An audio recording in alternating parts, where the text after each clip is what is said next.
ശബരിമല സ്വർണ്ണക്കൊള്ളയിൽ ഗൂഢാലോചന നടന്നിട്ടുണ്ടെങ്കിൽ അക്കാര്യം അന്വേഷിക്കണമെന്ന് ഹൈക്കോടതി. അടച്ചിട്ട കോടതിയിലെ നടപടിക്രമങ്ങൾക്കൊടുവിൽ കേസിൽ ഇടക്കാല ഉത്തരവും കോടതി പുറപ്പെടുവിച്ചിരിക്കുകയാണ്.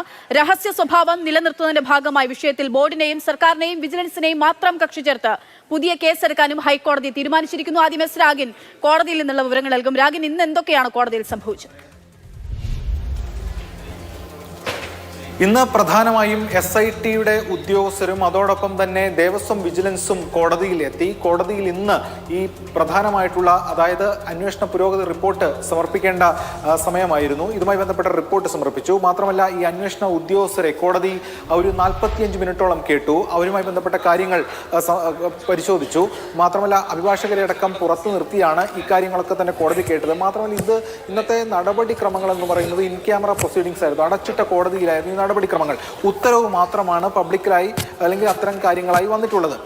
അതിന് ശേഷം ആണ് കോടതി ഇതുമായി ബന്ധപ്പെട്ട കാര്യങ്ങൾ പരിശോധിച്ചത്. തുടർന്നാണ് കോടതി പറഞ്ഞത് ഇതിലൊരു കോൺസ്പിറസി ആംഗിൾ അടക്കം വ്യാപകമായി തന്നെ അല്ലെങ്കിൽ വിശദമായി തന്നെ അന്വേഷിക്കണമെന്ന നിലപാട് കോടതി എടുത്തിട്ടുണ്ട്. എന്തായാലും ഉത്തരവിന്റെ പൂർണ്ണരൂപം പുറത്തു വരുമ്പോഴായിരിക്കും എന്തൊക്കെ ആംഗിളാണ് കോടതി പരിശോധിച്ചതെന്നത് വ്യക്തമാവുകയുള്ളൂ. ഇതോടൊപ്പം SITക്ക് പറയാനുള്ള അല്ലെങ്കിൽ അതുമായി ബന്ധപ്പെട്ട കാര്യങ്ങളും കോടതി കേട്ടു. SIT സമയം നീട്ടിച്ചോദിച്ചതായും വിവരമുണ്ട്. എന്തായാലും ഇതടക്കമുള്ള കാര്യങ്ങളിൽ പരിശോധിച്ച് നവംബർ 15-ന് കേസ് പരിഗണിക്കും എന്നതാണ് ഇപ്പോൾ കോടതി രണ്ടാമത് പറഞ്ഞിരിക്കുന്നത്. അന്ന് ഇതേ തരത്തിൽ തന്നെ ഉള്ള അന്വേഷണ പുരോഗതി റിപ്പോർട്ട് സമർപ്പിക്കേണ്ടതായിട്ടും വരും. ഒപ്പം തന്നെ നിലവിൽ ഇപ്പോൾ ഹൈക്കോടതിയുടെ മുന്നിലുള്ള കേസ് എന്ന് പറയുന്നത് സിയോമോട്ടോ കേസാണ്, സ്വമേധയാ എടുത്ത കേസാണ്. അത് ദേവസ്വം കമ്മീഷണർ ഒരു റിപ്പോർട്ട് ഹൈക്കോടതിക്ക് കൊടുക്കുന്നു. അതായത് ദേവസ്വം കമ്മീഷണറെ സ്പെഷ്യൽ കമ്മീഷണറെ ശബരിമല സ്പെഷ്യൽ കമ്മീഷണറെ അറിയിക്കാതെ ഇത്തരത്തിൽ ദ്വാരപാലക ശില്പങ്ങൾ കൊണ്ടുപോയി എന്നതടക്കമുള്ള കാര്യങ്ങൾ ചൂണ്ടിക്കാണിച്ച് അങ്ങനെയാണ് കോടതി സ്വമേധയാ ഒരു കേസ് എടുക്കുന്നത്. അതിൽ സ്മാർട്ട് ക്രിയേഷൻസും അതോടൊപ്പം തന്നെ ഉണ്ണികൃഷ്ണൻ പോറ്റിയടക്കം ആദ്യഘട്ടത്തിൽ കക്ഷി ചേർക്കുന്നു. പക്ഷേ ഇപ്പോൾ അതിന്റെ തലം മാറി. ഇപ്പോൾ ഒരു ക്രൈം ഇൻവെസ്റ്റിഗേഷൻ നടന്നുകൊണ്ടിരിക്കുകയാണ് SITയുടെ. അപ്പോൾ പല കോൺഫിഡൻഷ്യൽ ഡോക്യുമെന്റും കോടതിക്ക് മുന്നിലേക്ക് വരും. ഈ എതിർകക്ഷികൾ അല്ലെങ്കിൽ അതുമായി ബന്ധപ്പെട്ട കേസിലെ കക്ഷികൾക്കടക്കം ഇത് കിട്ടുന്ന പശ്ചാത്തലവുമുണ്ട്. അങ്ങനെ കിട്ടുന്നത് ആർക്കാണ്? ഉണ്ണികൃഷ്ണൻ പോറ്റിക്കും അതോടൊപ്പം തന്നെ സ്മാർട്ട് ക്രിയേഷൻസിനും ഈ സിയോമോട്ടോ കേസ് പ്രകാരം കിട്ടും. അപ്പോൾ അത് ഒഴിവാക്കാൻ വേണ്ടി ഈ രണ്ടുപേരെയും ഒഴിവാക്കി ദേവസ്വം, സർക്കാർ, വിജിലൻസ് ഈ 3 പേരെയും ഉൾപ്പെടുത്തിക്കൊണ്ടായിരിക്കുള്ള കേസാണ് പരിഗണിക്കുക. അടുത്ത തവണ കേസ് പരിഗണിക്കുമ്പോൾ അതായിരിക്കും കേൾക്കുക. നിലവിലുള്ള കേസ് പെൻഡിങ്ങിൽ വയ്ക്കുകയും ചെയ്യും. മറ്റത് ക്രിമിനൽ കേസാണ്, ഇത് കോടതി എടുക്കുന്ന കേസാണ്. അതാണ് ഇതുമായി ബന്ധപ്പെട്ട വ്യത്യാസം. എന്തായാലും ഇന്ന് നടന്ന നടപടിക്രമങ്ങൾ പ്രധാനമായും ഇതാണ്. അതിൽ കോടതിയുടെ ഉത്തരവിന്റെ ഭാഗമായി എന്തൊക്കെ വരും എന്നതും കാത്തിരുന്ന് കാണേണ്ടതാണ്. ശരി, എസ് രാഗിനാണ് കോടതിയിൽ സംഭവിച്ചിട്ടുള്ള വിവരങ്ങൾ നൽകിയത്. എന്തായാലും ഗൂഢാലോചനയിൽ അതിലൊരു അന്വേഷണം നടത്തണം എന്നുള്ളതാണ് ഇപ്പോൾ കോടതിയുടെ ഭാഗത്ത് നിന്നും ഉണ്ടാകുന്ന ഒരു നിർദ്ദേശം. അതിന്റെ രഹസ്യ സ്വഭാവം നിലനിർത്തുന്നതിന്റെ ഭാഗമായിട്ട് ആണ് വിഷയത്തിൽ ബോർഡിനെയും സർക്കാരിനെയും വിജിലൻസിനെയും മാത്രം കക്ഷി ചേർത്തൊരു പുതിയ കേസെടുക്കാൻ കൂടിയാണ് ഇപ്പോൾ കോടതി തീരുമാനിച്ചിരിക്കുന്നത്.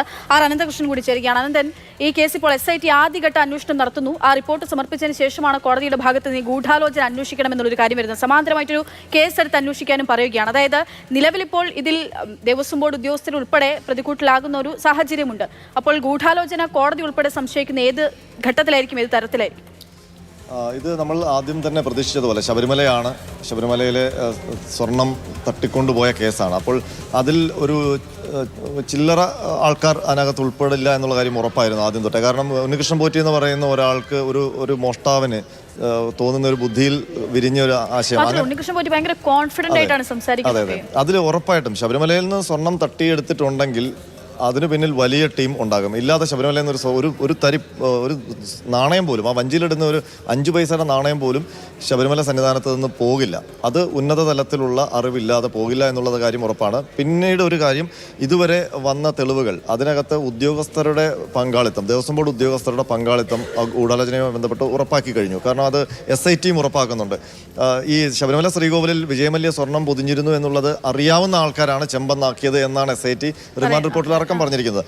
അപ്പോൾ അതിനും മുകളിൽ ഒരു ശക്തി ഉണ്ടോ എന്നുള്ളതാണ് ഇപ്പോൾ നമുക്ക് സംശയിക്കാം. അന്വേഷണം പോകുന്ന ഇപ്പോൾ ഉണ്ണികൃഷ്ണൻ പോറ്റി, അനന്ത സുബ്രഹ്മണ്യം, ഇങ്ങനെ ഒരു നിരക്കാണ് പോകുന്നത്. ഇപ്പുറത്തെ വഴിക്ക് അന്വേഷണം പോയിട്ടില്ല. അതിലാണ് വലിയ വിമർശനമൊക്കെ ഉയർന്നിരിക്കുന്നത്. കാരണം ഈ പ്രതിപട്ടികയിലുള്ള 2ാം പ്രതി മുതൽ 10ാം പ്രതി വരെയുള്ള ആൾക്കാർ ദേവസ്വം ബോർഡിന്റെ ആൾക്കാരാണ്. അപ്പോൾ അവരെ ഇതുവരെ വിളിച്ചു വരുത്തിയോ അവരിലേക്ക് അന്വേഷണം പോവുകയോ ചെയ്തിട്ടില്ല. അങ്ങനെ പോയാൽ അത് ദേവസ്വം ബോർഡിലേക്ക് വരും, പിന്നീട് അത് ദേവസ്വം വകുപ്പിലേക്ക് പോകും. അങ്ങനെ വലിയ തലത്തിലേക്ക് പോകുമോ, അതുകൊണ്ടാണോ അത് പിടിച്ചു നിർത്തുന്നതൊക്കെ ചോദ്യമുണ്ട്. അങ്ങനെ സംശയിക്കാവുന്ന കാര്യങ്ങളാണെന്ന് ഹൈക്കോടതിയിൽ സംഭവിച്ചിരിക്കുന്നത്. അപ്പോൾ അവിടെ ഹൈക്കോടതി ഇതിനകത്ത് വലിയ ഗൂഢാലോചന അന്വേഷിക്കണമെന്ന് പറയുകയും അതിൻ്റെ രഹസ്യ സ്വഭാവം പൂർണ്ണമായും സംരക്ഷിക്കണമെന്ന് പറയുകയും അതിൻ്റെ ഭാഗമായിട്ടാണ്, സമാന്തരമായ കേസല്ല. ആദ്യത്തെ ശബരിമല സ്പെഷ്യൽ കമ്മീഷണർ റിപ്പോർട്ടിൽ കോടതി ഒരു കേസിട്ടിട്ടുണ്ട്. ആ കേസിൽ സ്മാർട്ട് ക്രിയേഷനും ഉണ്ണികൃഷ്ണൻ പോറ്റിയൊക്കെ കക്ഷികളാണ്. അപ്പോൾ സ്വാഭാവികമായിട്ട് ഇതുമായി ബന്ധപ്പെട്ട രേഖകളൊക്കെ അവർക്ക് കൈമാറേണ്ടി വരും, അവർ അവകാശപ്പെടും. അത് പൂർണ്ണമായും ഇല്ലാതാക്കുകയാണ്. അപ്പോൾ വേറൊരു പ്രശ്നം കൂടി ഉള്ളത്, സ്മാർട്ട് ക്രിയേഷൻസ് ഇപ്പോൾ പ്രതിപട്ടികയിലില്ല.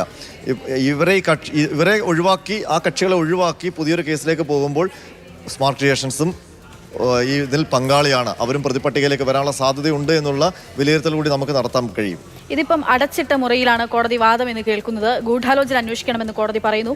അതായത് ഈ പറഞ്ഞ പോലെ ഈ രഹസ്യ സ്വഭാവം നിലനിർത്തി തന്നെയാണ് കോടതി മുന്നോട്ട് പോകുന്നത്. അതൊരു പക്ഷേ ഈ പറയും പോലെ വലിയ സ്വാധീനം, വലിയ ആളുകളുടെ ഇടപെടലൊക്കെ ഇതിന് പുറകിൽ അല്ലെങ്കിൽ ആ തരത്തിൽ കോടതി പ്രതീക്ഷിച്ചിട്ട് തന്നെയായിരിക്കും. ഉറപ്പായിട്ടും എനിക്ക് തോന്നുന്നത് ഇതിനകത്ത് സാധാരണ ഒരു ക്രിമിനൽ പ്രൊസീജിയറിൽ നിന്ന് വ്യത്യസ്തമായിട്ടുള്ള ഒരു അന്വേഷണ രീതിയും കോടതിയിൽ അത് പ്രസന്റ് ചെയ്യുന്ന രീതിയും ഇതിനകത്ത് വ്യത്യാസമുണ്ട്. കാരണം ഉണ്ണികൃഷ്ണൻ പോറ്റി അറസ്റ്റ് ചെയ്ത് റാന്നി കോടതിയിൽ ഹാജരാക്കുമ്പോൾ അവിടെയും ഇൻ ക്യാമറ പ്രൊസീഡിങ്സ് ആണ് വെച്ചത്. കാരണം ആരെയും പ്രവേശിപ്പിച്ചില്ല. സാധാരണ പോലെ എല്ലാവരും കയറി അഭിഭാഷകർക്ക് അവരെയൊക്കെ പുറത്താക്കി. പക്ഷേ റിമാൻഡ് റിപ്പോർട്ട് പുറത്തു വരികയും ചെയ്തു. അപ്പോൾ റിമാൻഡ് റിപ്പോർട്ടിൽ പറയാത്ത എന്തൊക്കെയോ കാര്യങ്ങൾ, വിശദാംശങ്ങൾ അന്വേഷണ സംഘത്തിനുണ്ട് കോടതിയോട് പറയാൻ. അത് അവിടെ പറഞ്ഞിട്ടുണ്ട്, അത് നമുക്കറിയില്ല.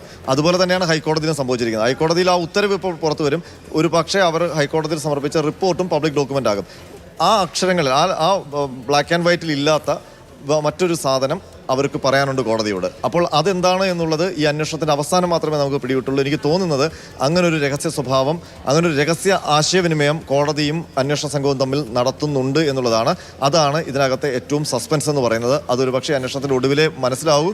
അതല്ലെങ്കിൽ SITയും ആ രഹസ്യങ്ങൾ പുറത്തു വന്നാൽ അവരുടെ മേൽ പിടി വീഴും എന്നുള്ളൊരു ഭയം അവർക്കും ഉണ്ടാകും. അതുകൊണ്ടാണ് അവർ കോടതിയുടെ ഇമ്മ്യൂണിറ്റി തേടിക്കൊണ്ടിരിക്കുന്നത്.